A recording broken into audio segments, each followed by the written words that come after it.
everyone, welcome back to Hanson Never Done Farms. We are in the house today for a little bit.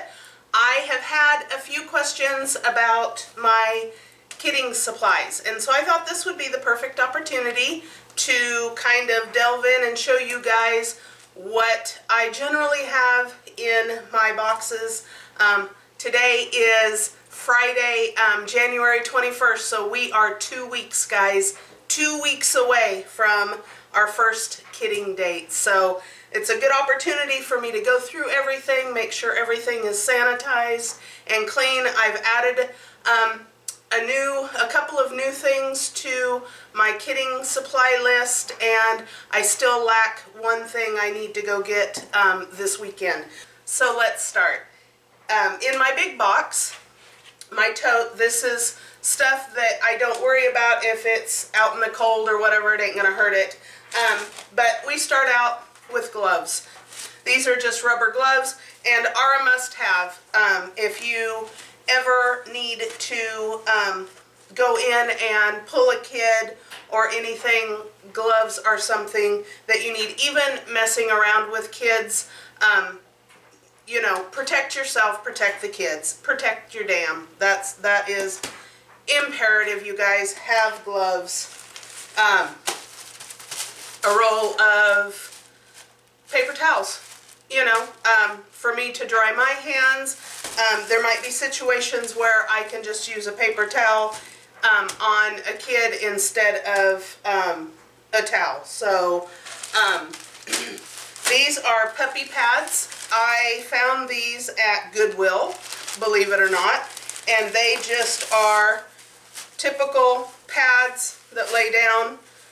You've seen them, I'm sure, before. They lay down, and you can put these when the doe starts the birthing process. When the kids start coming, you lay this down, and it just catches a lot of the goop, and you know, you have less of a cleanup on the hay. Something else that I generally have is either garbage bags or old feed bags. Right now, up at the girls' shed, I have feed bags, so I will use those as garbage bags. That is also something that you're going to want.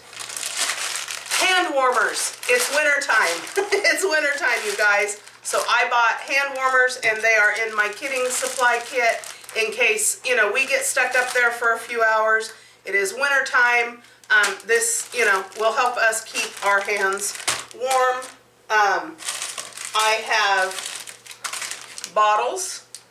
Now these are just pop bottles, but they fit the Pritchard nipples. Those are what I use. I know that other breeders use different nipples. I like the Pritchard. I've not had any problems with them. I will be ordering. I will be going and getting a couple more. I only have one. Something I have, and I will tell you guys, one of the things that I have to go and get either today or tomorrow, I need to go get some powdered colostrum for goats. It's usually something I have in the freezer ready to go, but with the move and everything, of course, I don't have any. If you guys all go back and watch one of our first videos, Kalani having the 5 kids, what we don't show in the video, which we should have in hindsight, but we were new, so, you know, give us grace on that. From the time Panda was born, she was the first born, until the solid black buckling was born, there was about an hour, hour and a half difference in between the first being born and the last, the 5, the 5th one. What you guys didn't see was Kalani wouldn't stand long enough to let the firstborn nurse. And so there was a lot of time in between there. Generally, I like to see kids nursing within 30-45 minutes of being born. They need that colostrum. It's what regulates their body temperature, gets them going. The longer a kid goes without nursing, without getting that much needed colostrum, they're going to start going backwards. And we noticed that with Panda. By the time that solid black buckling came, Guys, she was in a corner, curled up with her head back, and I realized immediately what had happened. Jeff ran to the house and got a warm bottle, and we were able to bring her back, get her temperature up and bring her back. So from now on, my going forward has always been, I bring an empty bottle, a nipple, colostrum mix, and warm water out to the birthing shed with me, and that way I can hit kids that I think are, gonna fall behind if mom's taking a little bit longer. It's extremely important to me, so that is something that I bring. Vet wrap. I've never had it, but in case I have a kid that has a messed up leg, a wonky leg that I feel can be corrected by wrapping it, it is something I do. I also have a toilet paper roll. I can cut this in half and attach it. I can wrap the kid's leg, put this on, and then wrap it, and that will keep it sturdy. I learned that technique off of Sandy Brock. If you guys go watch Sheepishly Me, she is hilarious, but she gives some really, really good quick fixes like this to problems that can be detrimental going forward if they're not fixed. Scissors. I keep scissors out. The rest of this box is mostly towels. It's all towels. These, of course, have been cleaned, but they are basically to dry off kids if I need to dry them off. So that is the big box. This box will be going out to the kidding shed this weekend, and it can stay out there because there's nothing in here other, I guess, than the nipples. There's nothing out here that worries me if it gets frozen. I'll probably put these actually in my birthing kit and not put them in the big box. But anyways, that's the big box. And I know some people have one kit, but I have so many due that I wanted to have this out there at all times, so I wasn't worried about grabbing a bunch of stuff and taking it out. So let's get that out of the way, and we move on to my birthing kit. Now this will go out with me once I go out.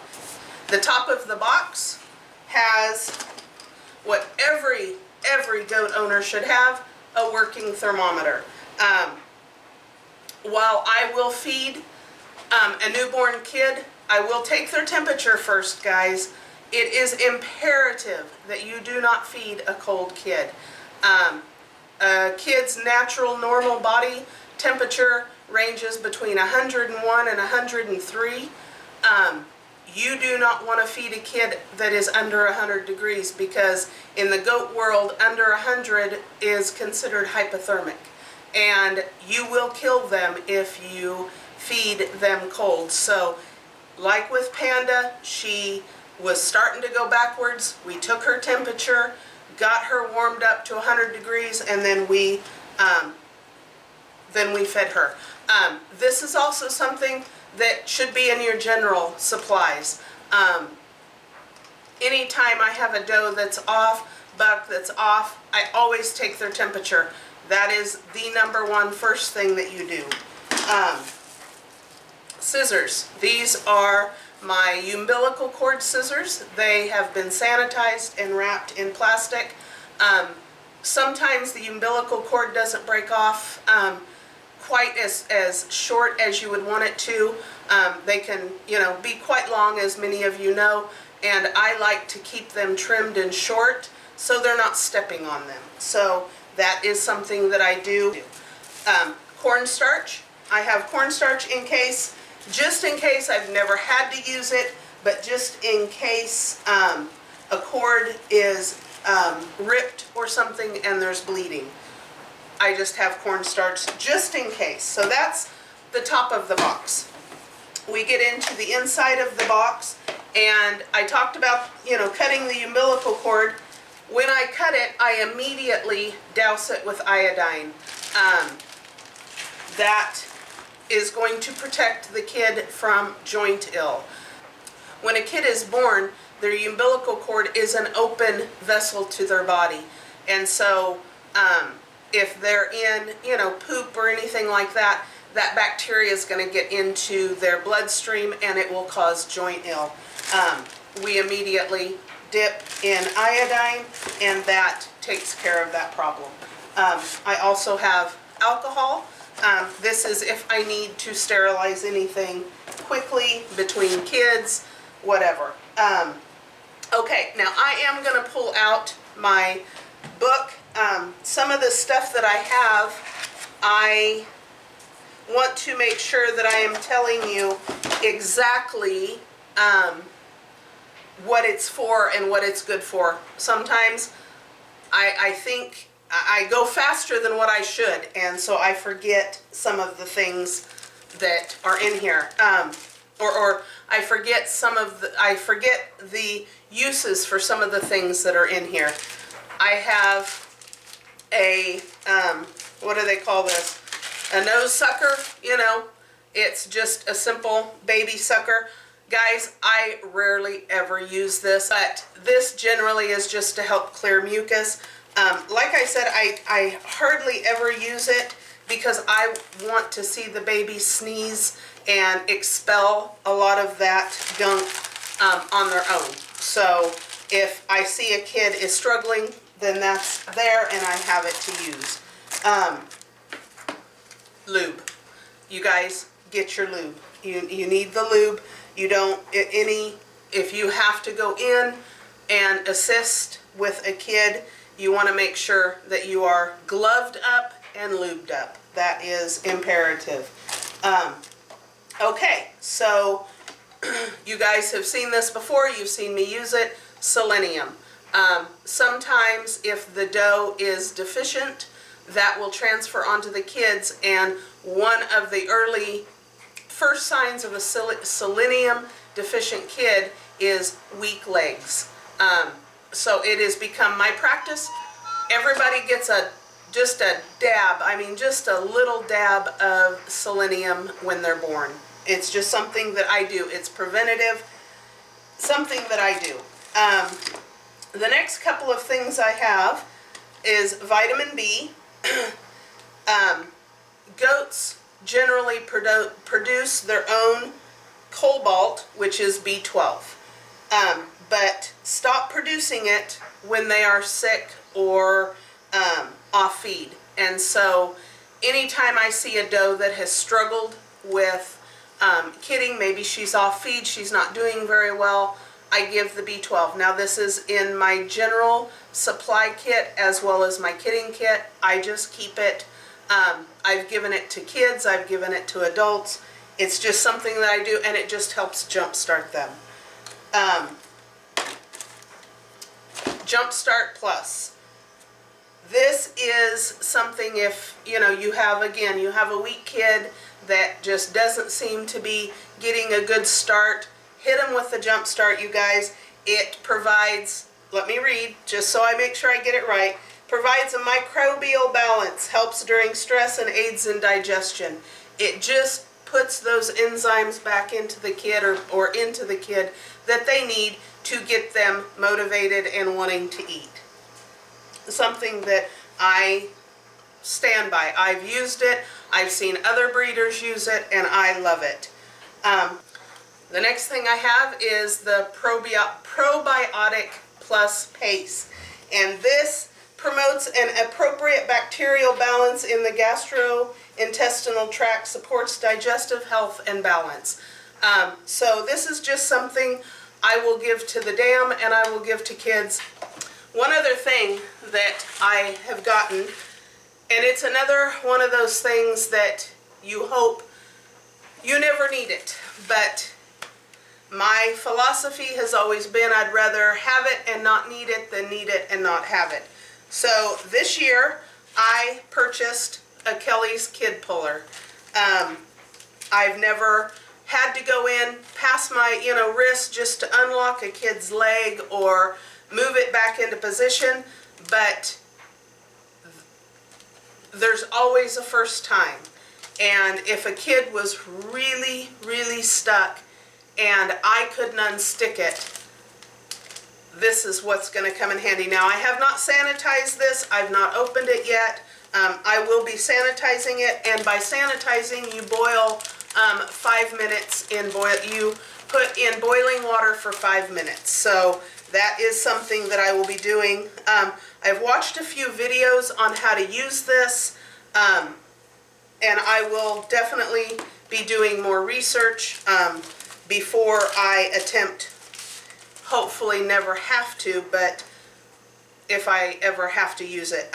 It does come with directions for use, and there are a lot of YouTube videos, and you can go directly to her website.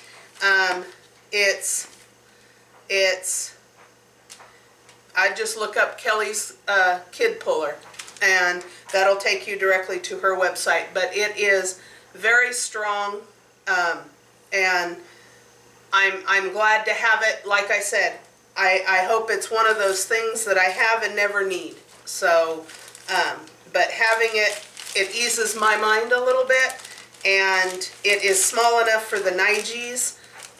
Some of the other kid pullers out there weren't exactly made for Nigerian dwarfs. So this is something that I am very thankful to have. That's pretty much it. I've got some extra pads and some towels in here, and guys, that's my kidding supply list. That's what I've got. Now, as I said, I do need to go and get some colostrum powder. Anyways, you guys, just a short video showing you what's in my kidding supply kit. Who is ready for kids? I am so ready for kids, you guys. I know you guys are too, but just simple things. You know, it's not anything special. It's just a box, and that's where I keep all of my stuff. But also, as many of you know, we have a website, HansonNeverDoneFarms.weebly.com. I will put a link in the description below. It's where you can go to see our goats. All of our goats are listed. You can check their pedigrees. You can look at our kidding schedule. Once kids are ready for sale, they will be posted for sale on the website. I've also added a page, just our Amazon links. There's several things that you guys have asked me about, like our hay nets. So there's links, and you can directly buy from there. Yes, we do get a little bit of a kickback from it, but you know, anything that helps is welcome. You guys know all the stuff we have yet to do, and it is expensive. Anyways, I think I'm going to cut this video off here. Jeff is off to work for part of the day, and then we've got more stuff to do this weekend. We're going to try and get the doors up on the kidding stalls, and of course we'll bring you guys along for that. This was just a quick short video to show you guys we're getting ready. This is what we have in our kidding kits. So you guys have a good day. Hope you have a wonderful, wonderful weekend. And as always, please give us a like, subscribe, ring the notification bell, and we will catch you guys later on in the weekend. Thank you for watching.